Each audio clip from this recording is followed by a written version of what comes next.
Halo, assalamualaikum warahmatullahi wabarakatuh. Ketemu lagi dengan channel Tom's Way. Bagaimana kabar sobat entok semuanya? Semoga selalu diberi kesehatan dan kesuksesan ya di bulan suci Ramadan ini. Dan dalam pertemuan kali ini Tom's Way mencoba membahas tentang dunia ternak entok yang kadang dinilai hanya sebuah tren dan tidak logis dengan keuntungan yang didapat para peternak. Bahkan ada yang menyebut bahwa dunia entok itu adalah dunia tipu-tipu. Harga entok yang mahal, tingginya minat masyarakat itu kadang dinilai hanya sebuah settingan gitu. Nah, mungkin penting kita sharing di laman YouTube ini. Saya berpendapat bahwa usaha ternak entok itu memang settingan ya. Bahkan tidak hanya ternak entok, semua ternak itu boleh dibilang semua disetting sedemikian rupa supaya animo atau permintaan entok itu bisa terus langgeng. Dalam kata lain, pasar itu memang dibentuk, tidak muncul tiba-tiba.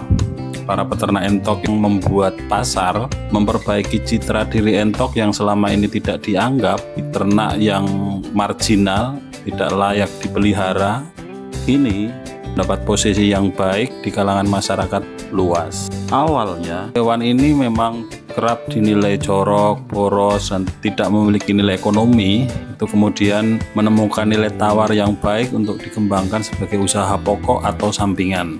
Nah, ini tidak lepas dari senior-senior para peternak entok yang membuat sedemikian rupa pasar menjadi baik itu dengan cara mengimpor entok yang bagus, kemudian disilangkan dengan entok lokal menjadi jenis baru dengan ukuran dan warna yang lebih variatif ya, yang menarik dan tidak kalah dengan ternak yang lainnya. Dan sekarang entok tidak hanya jenis lokal, banyak sekali varian atau jenis entok, ada jumbo, ada entok hias dan lainnya ya. Intinya sekarang entok lebih menarik untuk dipelihara. Dan para senior juga menciptakan komunitas dan mengadakan kontes itu juga dengan tujuan untuk sosialisasi bahwa entok ini tidak hanya untuk dibesarkan dan disembelih ya, tapi juga ada kontesnya. Selain untuk mengangkat pamor entok itu sendiri, juga menjadi nilai tambah bagi para peternak entok yang tidak hanya untuk mengarah dagingnya, tetapi juga untuk ikut dalam kontes-kontes yang memiliki prestis gitu ya. Kendati untuk kontes entok selama ini saya lihat hanya sebagai salah satu ajang silaturahmi atau mengenalkan farm masing-masing dengan tujuan supaya entok-entok peliharaannya bisa dikenal gitu, dan itu sudah baik. Bahkan ke depan mungkin bisa lagi untuk kontes atau kejuaraan itu, lomba itu bisa mendapat sponsor yang tinggi untuk mendapatkan hadiah yang lebih menarik. Itu tentu akan mendongkrak nilai atau pamor entok itu sendiri. Nah, di sini kadang ada komentar bahwa semua itu menjadi tipu-tipu itu tadi. Jadi kontes dan kemudian video yang beredar di laman media sosial itu hanya membuat tren atau dibuat seperti tanaman hias, batu akik dan lain-lain yang boom dan kemudian akan luruh. Ada yang sanksi tentang itu, tapi ternyata beda. Karena entok ini saya lihat tetap bisa dijadikan konsumsi ya, tidak hanya untuk kontes. Entok serapan dagingnya juga cukup tinggi, kendati di setiap daerah berbeda-beda ya. Entok juga bisa menemukan momentumnya yang cukup baik, khususnya saat 17-an, terus kemudian momen lebaran sebentar lagi. Ini permintaannya juga cukup tinggi dengan harga yang cukup tinggi juga. Saya sebagai peternak juga sadar ketika ada yang komentar bahwa entok kok hebat banget, hewan yang kotor dan boros itu kok sekarang mahal, permintaannya juga banyak. Tapi itu real di lapangan seperti itu.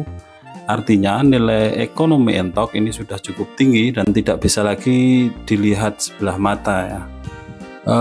Semua itu juga tidak terlepas dari para peternak muda saat ini yang tidak seperti peternak konvensional zaman dulu ya. Para pemuda kini sudah mengenal teknologi, ada media sosial, pertukaran informasi juga cukup cepat, mengubah pakan boros menjadi diirit, bagaimana manajemen pakan supaya tetap tidak mahal tapi kualitasnya juga masih terjamin, baik itu dengan fermentasi atau membuat bank pakan dan lainnya. Jadi peternak entok itu terkesan bisa lebih mudah, lebih murah, dan keuntungannya tetap tinggi. Terus pertanyaannya lagi, kemana entok-entok pedaging ini dijual? Sebagai masyarakat awam atau peternak yang masih awal, bisa dicek langsung di pasar-pasar unggas, kendati tingkat konsumsi masih di bawah ayam potong tetapi serapannya cukup bagus. Pertanyaannya kemudian, kenapa entok tidak dijadikan makanan utama seperti ayam? Nah, di sini tentu memang ada yang bermain khususnya untuk ternak ayam ya. Bagaimana kemudian banyak orang lebih suka makan daging entok daripada ayam misalnya. Di setiap daerah tentu akan berbeda-beda. Boleh dikatakan entok memang belum masuk industri seperti ayam.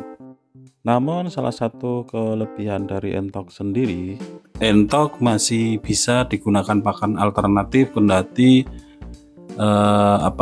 harus dimanajemen dengan baik. Artinya entok itu memang secara kodrat dia sebagai hewan yang mau makan apapun, dan itu menjadi mempermudah para peternak untuk membudidayakan jenis unggas air ini.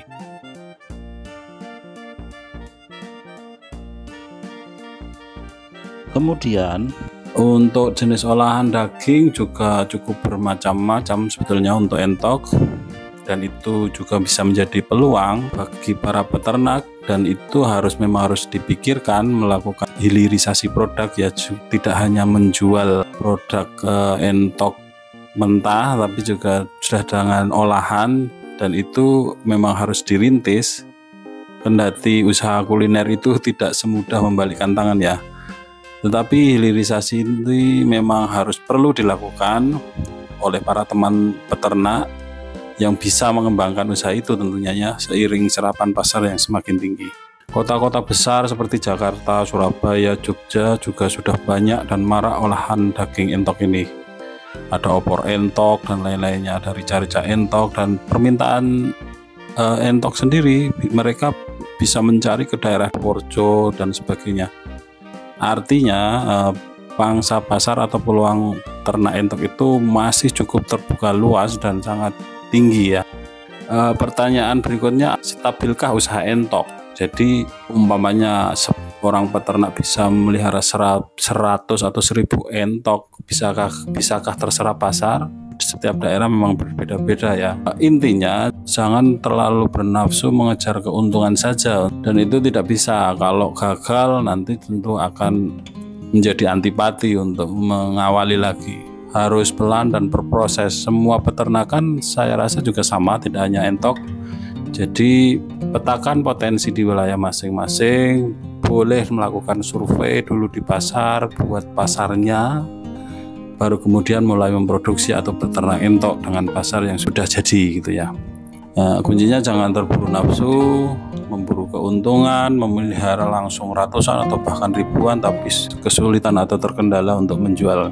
Itu tentu konyol, dan tidak hanya dengan entok tapi dengan peternak lainnya. Belum lagi untuk segmen kontes ya, dari ribuan populasi entok yang ada, saya kira yang turun di kontes-kontes itu tidak semuanya, hanya ratusan mungkin. Kenapa begitu? Penghobi entok juga tidak semuanya ikut kontes, kendati memiliki kualitas entok yang baik. Sementara untuk kontes sendiri memang tujuannya untuk meningkatkan gairah, kemudian meningkatkan pamor entok itu sendiri.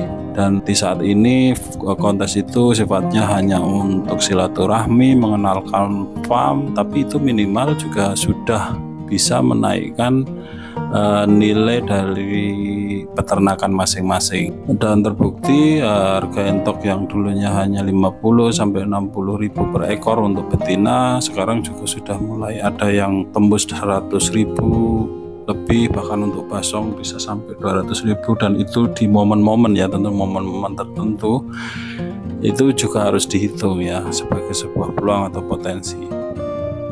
Supaya tidak khawatir juga mungkin bisa menyimak, di Indonesia itu juga ada Asosiasi Peternak Entok Nusantara atau ASPEN yang cukup giat melakukan upaya kontes dan membuat produk pakan murah, semua muaranya untuk meningkatkan nilai ekonomi entok, dan itu tidak boleh dilupakan ya. Itu juga senior-senior yang ada di dalamnya mengupayakan untuk mengangkat nilai entok. Tentu saja di sini ada settingan ya, maksudnya harus diangkat sedemikian rupa supaya entok itu lebih nyata gitu ya. Jika boleh disebut, edukasi juga perlu dilakukan agar pelaku pasar dan masyarakat umum lebih paham apa toh entok itu, kemudian nilai kandungannya, mungkin gizinya seperti apa, terus keuntungannya, kelebihannya dibandingkan dengan unggas lainnya, itu juga perlu dipahamkan gitu ya.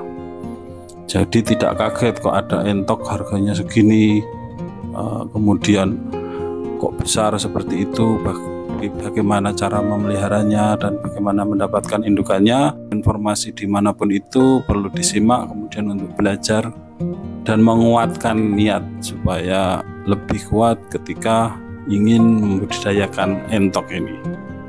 Nah, kendati demikian, viralnya ternak entok ini juga harus disiasati ya, karena ada sisi negatifnya, khususnya untuk mengontrol kualitas dan kontinuitas produk. Jangan sampai ketika permintaan kemudian sudah tinggi, promosi terlalu banter, tapi barangnya tidak ada. Itu mungkin yang perlu dipikirkan. Mungkin sampai di sini pertemuan kita hari ini. Untuk pertemuan berikutnya di momen puasa ini kita bisa mengabuburit di kandang ya. Semoga video ini bermanfaat. Sebelum dan sesudahnya terima kasih. Yang belum subscribe silahkan subscribe, like, comment, share, tekan tombol lonceng supaya dapat update video terbaru dari kami. Salam seduluran selawase, salim dari Tom Sue. Wassalamualaikum warahmatullahi wabarakatuh.